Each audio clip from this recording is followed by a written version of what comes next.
हाँ तो साथियों नमस्कार, स्वागत है आप सभी का एक बार फिर से नॉलेज बुक क्लासेज के यूट्यूब चैनल पर। और यह है आपकी class number 3 GK important questions की। बिल्कुल दोस्तों, इससे पहले 2 क्लास अपन पढ़ चुके हैं और ये आपकी क्लास नंबर 3 है। इसमें भी मैंने इंपॉर्टेंट एक्सपेक्टेड क्वेश्चंस ऐड करे जो आपके चतुर्थ श्रेणी एग्जाम में आ सकते हैं, ठीक है। और अगर अभी तक भी आपने चैनल को सब्सक्राइब नहीं किया है तो एक बार चैनल को सब्सक्राइब कर लो ताकि मेरी जो नेक्स्ट क्लासेज है वो आप तक आसानी से पहुंच सके, ठीक है। और एक बार क्लास को आपके दोस्तों तक भी शेयर कर दो। तो चलिए शुरू करते हैं आज की क्लास। और आज की क्लास का आपका पहला प्रश्न है कि उड़ना राजकुमार नाम से राजपुताने में किसे जाना जाता है। बताइए वो कौन सा राजा है जिसे उड़ना राजकुमार कहते हैं। पृथ्वीराज, अखेराज देवड़ा प्रथम, सुल्तान देवड़ा या फिर सहसमल। तो देखिए उड़ना राजकुमार के नाम से जाना जाता है आपके पृथ्वीराज। बिल्कुल, जो पृथ्वीराज सिसोदिया है राणा सांगा के भाई, उनको उड़ना राजकुमार के नाम से जाना जाता है। तो ऑप्शन ए जो है ये अपना सही उत्तर होगा। नेक्स्ट अपन से पूछा है कि हुर्रा सम्मेलन की अध्यक्षता किसने की थी। बताइए जो हुर्रा सम्मेलन हुआ था आपके 1734 में, उसकी अध्यक्षता किसने की थी। संग्राम सिंह द्वितीय, जगत सिंह द्वितीय, महाराणा हरि सिंह या फिर महाराणा भीम सिंह। तो देखिए हुर्रा सम्मेलन की अध्यक्षता करी थी आपके जगत सिंह द्वितीय ने। किसने की थी? जगत सिंह द्वितीय। बिल्कुल ऑप्शन बी जो है ये अपना सही उत्तर हो जाएगा, ठीक है। नेक्स्ट क्वेश्चन अपन से पूछ रहा है कि राजस्थान के एकीकरण के प्रथम चरण में किसे उपराज प्रमुख बनाया गया था। देखो राज प्रमुख नहीं पूछा है, उपराज प्रमुख पूछा है। तो बताओ उपराज प्रमुख कौन थे? भीम सिंह, लक्ष्मण सिंह, गोपीलाल यादव या फिर गणेशपाल वासुदेव सिंह। तो देखिए एकीकरण के जो प्रथम चरण में जिसे उपराज प्रमुख बनाया गया था उनका नाम है गणेशपाल। बिल्कुल ऑप्शन डी जो है ये अपने इस प्रश्न का सही उत्तर हो जाएगा कि जो अलवर के गणेशपाल थे उनको उपराज प्रमुख बनाया गया था। नेक्स्ट क्वेश्चन अपन से पूछा है कि किस समाचार पत्र का मूल उद्घोष जयपुर जयपुरियों के लिए था। बताइए राजस्थान टाइम्स का, जयपुर समाचार पत्र का, राजस्थान केसरी का या फिर उपरोक्त में से कोई नहीं। तो बिल्कुल जो ये उद्घोष है जयपुर जयपुरियों के लिए, ये जो आपका जयपुर समाचार पत्र है इसका मूल उद्घोष था, ठीक है। तो ऑप्शन बी जो है ये अपना सही उत्तर होगा। नेक्स्ट क्वेश्चन अपन से पूछ रहा है कि कालीबंगा से किस काल के अवशेष प्राप्त हुए हैं। बताइए कौन कौन से काल के अवशेष प्राप्त हुए हैं। पूर्व हड़प्पा कालीन, हड़प्पा कालीन या फिर उत्तर हड़प्पा कालीन। तो बिल्कुल पूर्व हड़प्पा कालीन के भी हुए हैं, हड़प्पा कालीन हुए हैं और उत्तर हड़प्पा कालीन भी हुए हैं। तो हमारा सही उत्तर क्या हो जाएगा? ऑप्शन डी उपयुक्त सभी, ठीक है। ऑप्शन डी जो है ये अपना सही उत्तर होगा। नेक्स्ट क्वेश्चन अपन से पूछ रहा है कि तात्या टोपे कहाँ के एक क्रांतिकारी नेता थे। बताइए कोटा के, इलाहाबाद के, ग्वालियर के या फिर मेरठ के। तो जो तात्या टोपे है ना उनका संबंध था आपके ग्वालियर से। कहाँ से? ग्वालियर। बिल्कुल जो आपके एमपी झांसी पड़ता है वहां से तात्या टोपे का संबंध था। तो अपने इस प्रश्न का सही उत्तर ऑप्शन सी हो जाएगा।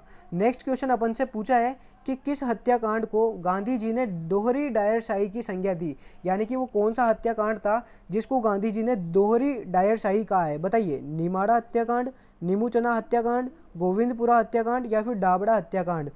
तो देखिए गांधी जी ने जिसे दोहरी डायरशाही कहा है ना वो कहा था नीमूचना हत्याकांड को, जो आपके अलवर में हुआ था, ठीक है। तो ऑप्शन बी जो है ये आपके इस प्रश्न का सही उत्तर हो जाएगा। नेक्स्ट क्वेश्चन आपसे पूछा है कि ईडर में मेवाड़ भील कोर ने किसके नेतृत्व में गोलीकांड किया था। यानी कि जो ईडर, आपको पता हो तो मोतीलाल तेजावत ने एक ही आंदोलन चलाया था, वहां पर ईडर में जो मेवाड़ भील कोर थी उसने किसके नेतृत्व में गोलीकांड किया था। बताइए मेजर बर्टन के नेतृत्व में, मेजर शटन, ए और बी दोनों या फिर उपयुक्त में से कोई नहीं। तो देखिए ईडर में जो गोलीकांड हुआ था ना उसके आदेश दिए थे आपके मेजर शटन ने। किसने दिए थे? मेजर शटन। बिल्कुल मेजर शटन के नेतृत्व में गोलीकांड हुआ था। तो ऑप्शन बी जो है ये अपना सही उत्तर हो जाएगा। नेक्स्ट क्वेश्चन अपन से पूछा है कि जेंटलमैन एग्रीमेंट कब हुआ था। बताइए जो जेंटलमैन एग्रीमेंट है वो कब हुआ था? 1940, 1942, 1941 या फिर 1931। तो जो जेंटलमैन एग्रीमेंट है वो हुआ था आपके 1942 में, और ये एग्रीमेंट हुआ था आपके जयपुर के प्रधानमंत्री मिर्जा इस्माइल और हीरालाल शास्त्री के मध्य, ठीक है। नेक्स्ट पूछा है आपसे कि मेवाड़ के सिसोदिया वंश की कुल देवी है। यानी कि जो सिसोदिया वंश की कुल देवी ना उनका नाम बताइए। घेवर माता, चौथ माता, बाण माता या फिर भंवर माता। तो देखिए मेवाड़ के सिसोदिया वंश की जो कुलदेवी है उनका नाम है बाण माता, ठीक है। ऑप्शन सी जो है ये अपना करेक्ट उत्तर होगा। इनको अच्छे से लेकर पढ़ते रहना और अगर नोट करने की जरूरत हो तो कॉपी में नोट भी कर लेना। नेक्स्ट आपसे पूछा है कि आजम प्रिंट के लिए प्रसिद्ध स्थान है। यानी कि पूछा है कि आजम प्रिंट के लिए कौन सा स्थान प्रसिद्ध है। बताइए बगरू, बस्सी, आकोला या फिर सालावास। तो देखिए जो आजम प्रिंट के लिए प्रसिद्ध स्थान है ना वो है अपना आकोला चित्तौड़गढ़ का। बिल्कुल ऑप्शन सी जो है ये इस प्रश्न का सही उत्तर होगा कि आजम प्रिंट, आजम और जाजम दोनों साथ में होती है। आजम और जाजम प्रिंट के लिए आकोला चित्तौड़गढ़ प्रसिद्ध है, ठीक है। नेक्स्ट क्वेश्चन अपन से पूछा है कि सन्यासियों का सुल्तान किसे कहा गया है। बताइए कबीर शाह को, संत हमीमुद्दीन नागौरी को, ख्वाजा फखरुद्दीन को, या फिर संत अब्दुल्ला पीर को। तो देखिए सन्यासियों का जो सुल्तान है ना वो अपन कहते हैं संत हमीमुद्दीन नागौरी को। बिल्कुल ऑप्शन बी जो है ये अपने इस प्रश्न का सही उत्तर होगा कि सन्यासियों का सुल्तान आपके संत हमीमुद्दीन नागौरी कहलाते हैं। ठीक है, नेक्स्ट क्वेश्चन अपन से पूछा है कि बादल विलास और उदय विलास महल किस झील के किनारे स्थित है। बताइए ये दोनों के दोनों महल है ना वो कौन सी झील के किनारे स्थित है। पिछोला झील, आना सागर झील, गेप सागर झील, या फिर मोती सागर झील। तो देखिए जो बादल विलास और उदय विलास महल है ना ये स्थित है आपकी गेप सागर झील के किनारे। कहाँ पर है? गेप सागर झील के किनारे। बिल्कुल ऑप्शन सी जो आपकी गेप सागर झील है ये आपके डूंगरपुर में स्थित है। तो ऑप्शन सी हमारा सही उत्तर हो जाएगा। ठीक है, और एक बार आप चैनल को सब्सक्राइब भी कर दो। और नेक्स्ट क्वेश्चन अपन से पूछा है कि निम्नलिखित में से कौन सा वस्त्र जो गुर्जर जाति में सर्वाधिक प्रचलित है, यानी कि कौन सा वस्त्र है जो गुर्जर जाति में सर्वाधिक प्रचलित है। बताइए, ब्रीचेस, आत्मसुख, चोगा, या फिर अंगरखी। तो देखिए गुर्जर जाति में सर्वाधिक प्रचलित वस्त्र है ना उसका नाम है अंगरखी। क्या है? अंगरखी। बिल्कुल ऑप्शन डी जो है ये अपना सही उत्तर हो जाएगा। नेक्स्ट क्वेश्चन अपन से पूछा है कि पंजीरी राजस्थान में किस त्योहार पर प्रसाद के रूप में बांटी जाती है। बताइए, दीपावली, होली, आखा तीज, या फिर कृष्ण जन्माष्टमी। तो बिल्कुल जो पंजीरी है वो अपने कृष्ण जन्माष्टमी पर प्रसाद के रूप में बांटते हैं, है ना। तो ऑप्शन डी जो है ये अपना सही उत्तर हो जाएगा। अच्छे से लेकर याद रखना है। नेक्स्ट क्वेश्चन आपसे पूछा है कि तालबंदी गायकी राजस्थान के किस क्षेत्र की लोक गायन परंपरा है। बताइए, जो तालबंदी गायकी है वो राजस्थान के कौन से क्षेत्र की लोक गायन शैली है। उत्तरी क्षेत्र की, पूर्वी क्षेत्र की, पश्चिमी क्षेत्र की, या फिर दक्षिणी क्षेत्र की।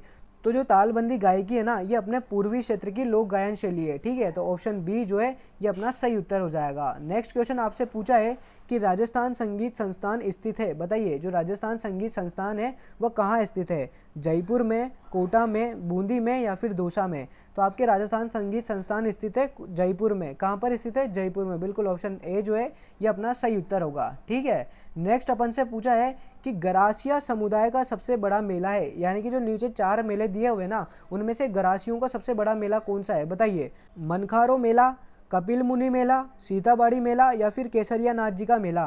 तो देखिए गरासिया समुदाय का जो सबसे बड़ा मेला है ना उसे अपन कहते हैं मनखारो मेलो। बिल्कुल ऑप्शन ए जो है ये अपना सही उत्तर होगा। और इसको मनखारो मेलो नहीं मिले तो मिनखारो मेलो भी मिल सकता है आपको। ठीक है, तो ऑप्शन ए अपना सही उत्तर हो जाएगा।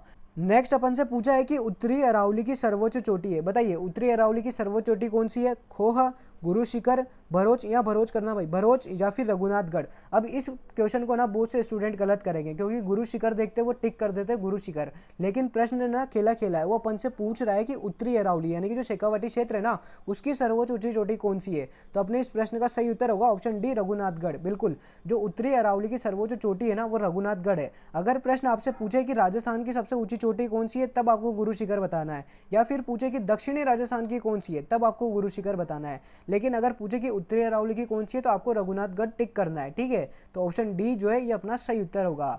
नेक्स्ट अपन से पूछा है कि निम्नलिखित में से कौन कर्क रेखा के दक्षिण में स्थित है। बताइए, 4 गांवों के नाम दिए हुए हैं उनमें से कर्क रेखा के दक्षिण में कौन सा गांव स्थित है। छोटी सादड़ी, मानगढ़, कुशलगढ़, या फिर कोटड़ा।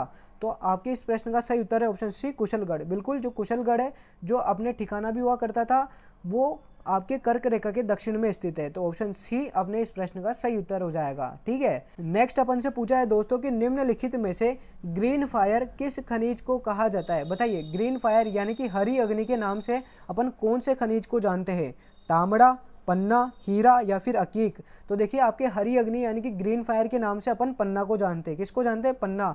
बिल्कुल, जो पन्ना खनिज है अपन उसे हरी अग्नि या ग्रीन फायर कहते हैं। अच्छे से लेकर याद रखना है, इंपॉर्टेंट क्वेश्चन है, बार बार एग्जाम में पूछते भी है। ठीक है, नेक्स्ट अपन से पूछा है कि राजस्थान में औसत वार्षिक वर्षा होती है, यानी कि पूरे राजस्थान का वर्षा का औसत निकाले ना तो कितने औसत में वर्षा होती है अपने राजस्थान में। बताइए, 15 सेमी, 51.57 सेमी, 57.51 सेमी, या फिर 125 सेमी। तो देखिए राजस्थान की जो औसत वार्षिक वर्षा है ना वो होती है अपने 57.51 सेमी। बिल्कुल ऑप्शन सी जो है ये अपने इस प्रश्न का सही उत्तर होगा कि राजस्थान में 57.51 सेमी वार्षिक वर्षा होती है। ठीक है, नेक्स्ट अपन से पूछा है कि निम्नलिखित में से जेत सागर झील किस जिले में स्थित है, यानी कि जो आपकी झील है जेत सागर इसका संबंध कौन से जिले से है। बताइए, यहाँ धौलपुर करना भाई, धौलपुर से, बूंदी से, प्रतापगढ़ से, या फिर झुंझुनू से।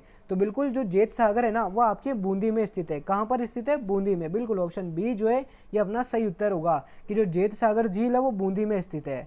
नेक्स्ट अपन से पूछा है कि रेह, ऊसर, कल्लर और पोपेन किस मृदा के अन्य नाम है, यानी कि इन नामों से कौन सी मृदा को जाना जाता है, बताइए। रेतीली बलुई मृदा, लाल पीली मृदा, क्षारीय मृदा या फिर भूरी दोमट मृदा।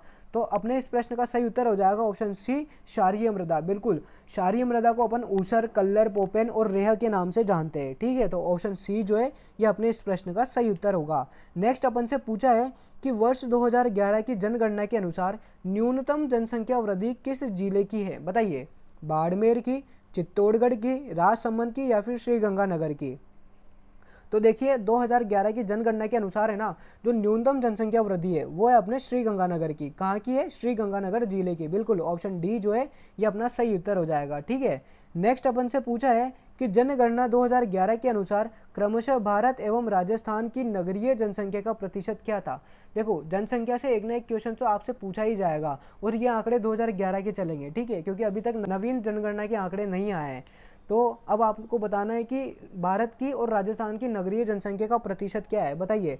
24.87% एवं 31.15%, 34.15% एवं 24.87%, 21.87% एवं 34.15%, 31.15% एवं 24.87%। तो देखो इसने यहाँ पे पूछा कि क्रमशः बताना है, पहले भारत की बताओ फिर राजस्थान की बताओ।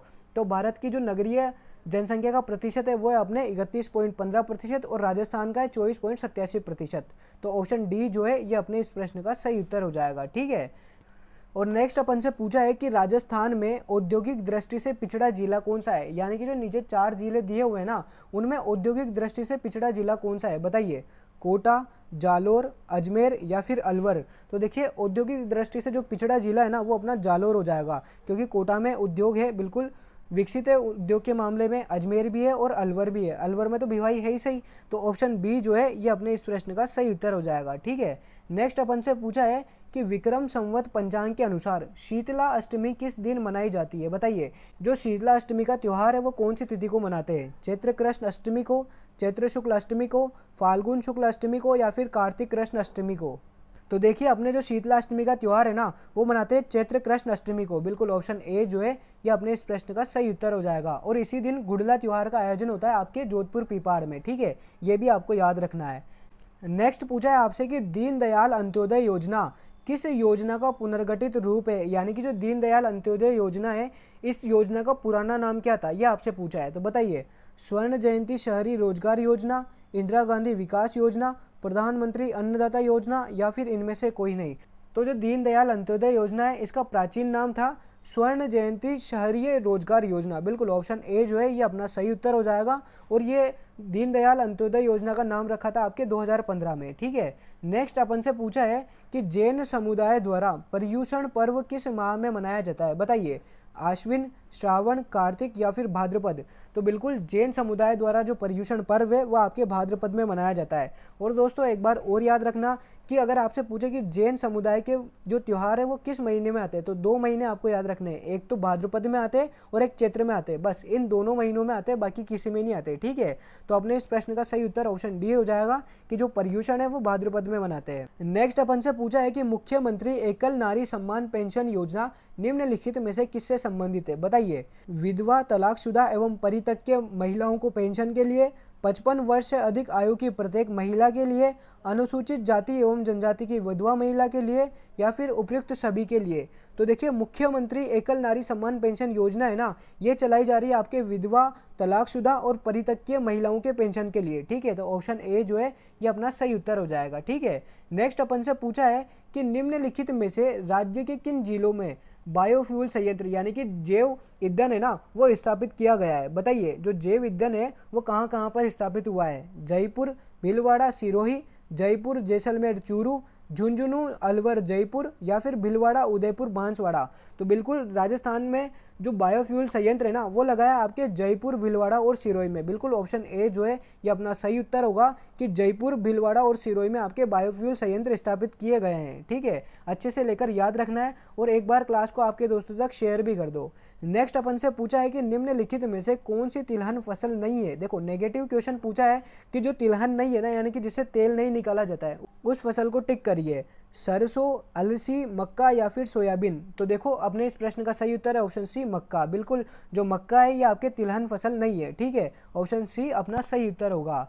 नेक्स्ट पूछा है अपन से कि राज्य मानवाधिकार आयोग अपना वार्षिक प्रतिवेदन किसको प्रेषित करता है, बताइए। यानी किसके सामने प्रस्तुत करता है, मुख्य सचिव के सामने, राष्ट्रपति के सामने, राज्य सरकार के सामने या केंद्र सरकार के सामने। तो देखिए जो राज्य मानवाधिकार आयोग है वो अपना वार्षिक प्रतिवेदन है ना, वो राज्य सरकार को प्रस्तुत करता है। किसको प्रस्तुत करता है, राज्य सरकार को। तो ऑप्शन सी जो है ये अपना सही उत्तर हो जाएगा, ठीक है। नेक्स्ट पूछा है अपन से कि वार्ड सभा की गण पूर्ति होती है, यानी कि एक वार्ड सभा हो रही है तब वहाँ पे कोरम है ना वो कितना होना चाहिए, बताइए। 1/10 सदस्य, 1/3 सदस्य, 1/4 सदस्य या 1/5 सदस्य। तो वार्ड सभा का जो कोरम है वो होता है आपके 1/10 सदस्य। बिल्कुल, ऑप्शन ए जो है ये अपना सही उत्तर हो जाएगा, ठीक है। और नेक्स्ट क्वेश्चन में अपन से पूछ रहा है कि राज्यपाल के पद की अहर्ता के संबंध में निम्नलिखित में से कौन सा कथन असत्य है। देखो यहाँ पर असत्य कथन पूछा है, यानी कि जो गलत कथन है ना उसको अपन को टिक करना है। तो बताइए, राज्यपाल संसद या राज्य विधानमंडल का सदस्य नहीं होना चाहिए। बिल्कुल सही है, नहीं होना चाहिए। यदि वह किसी भी सदन का सदस्य है तो राज्यपाल के पद की शपथ लेने के बाद वह उस सदन से उसका रिक्त स्थान माना जाएगा, ये भी सही है। कार्यकाल के दौरान उसकी आर्थिक उपलब्धियों एवं भत्तों को संसद द्वारा कम किया जा सकता है, नहीं, ये गलत है। नेक्स्ट है, राज्यपाल अपने कार्यकाल के दौरान अन्य किसी प्रकार का पद ग्रहण नहीं कर सकता, ये भी सही है। यानी कि जो अपना असत्य कथन है वो हो जाएगा अपना ऑप्शन सी, कि जो आर्थिक उपलब्धियां और भत्ते हैं ना उनमें संशोधन नहीं किया जाता है और न ही अलाभकारी परिवर्तन किया जाता है, ठीक है। तो ऑप्शन सी जो है ये अपना सही उत्तर हो जाएगा। नेक्स्ट क्वेश्चन अपन से पूछा है कि सूचना के अधिकार के तहत जीवन या स्वतंत्रता से संबंधित सूचना कितने समय में उपलब्ध करवानी होती है, बताइए। 1 दिन में, 1 सप्ताह में, 48 घंटे में या फिर 15 दिन में। तो देखिए जो अपने को जीवन या स्वतंत्रता से संबंधित सूचना है वो सूचना उपलब्ध कराने का समय 48 घंटे। कितने हैं, 48 घंटे। बिल्कुल, ऑप्शन सी जो है ये अपना सही उत्तर हो जाएगा, ठीक है। नेक्स्ट अपन से पूछा है कि राज्य महिला नीति कब जारी की गई, यानी कि जो राज्य की पहली महिला नीति थी ना वो कब जारी की गई थी, बताइए। 8 मार्च 2000, 10 दिसंबर 2005, 15 मई 1999 या फिर 15 मई 2000। तो राज्य महिला नीति जारी की गई थी आपके 8 मार्च 2000 को। बिल्कुल, विश्व महिला दिवस के दिन जारी की गई थी 2000 में। तो ऑप्शन ए जो है ये अपना सही उत्तर होगा, ठीक है। नेक्स्ट अपन से पूछा है कि राजस्थान में प्रथम वित्त आयोग का कार्यकाल क्या था, बताइए। 1 मार्च 1995 से लेकर 31 अप्रैल 2000 तक, 1 अप्रैल 1995 से लेकर 31 मार्च 2000 तक, 1 मई 1996 से लेकर 31 मार्च 2001 तक, 1 अप्रैल 2005 से 31 मार्च 2010 तक। तो देखिए प्रथम वित्त आयोग का जो कार्यकाल था ना वो था अपने 1 अप्रैल 1995 से लेकर 31 मार्च 2000 तक। बिल्कुल, ऑप्शन बी जो है ये अपना सही उत्तर हो जाएगा, ठीक है। और दोस्तों आज की क्लास में अपन इतने ही क्वेश्चन सोल्व कर पाएंगे। मिलते हैं आपसे अगली क्लास में और ज़्यादा इंपॉर्टेंट क्वेश्चंस के साथ। तब तक के लिए आप चैनल को सब्सक्राइब करो और क्लास को आपके दोस्तों तक शेयर कर दो। तो मिलते हैं अपन अगली क्लास में, तब तक के लिए जय हिंद, जय भारत, धन्यवाद। All the best for exam.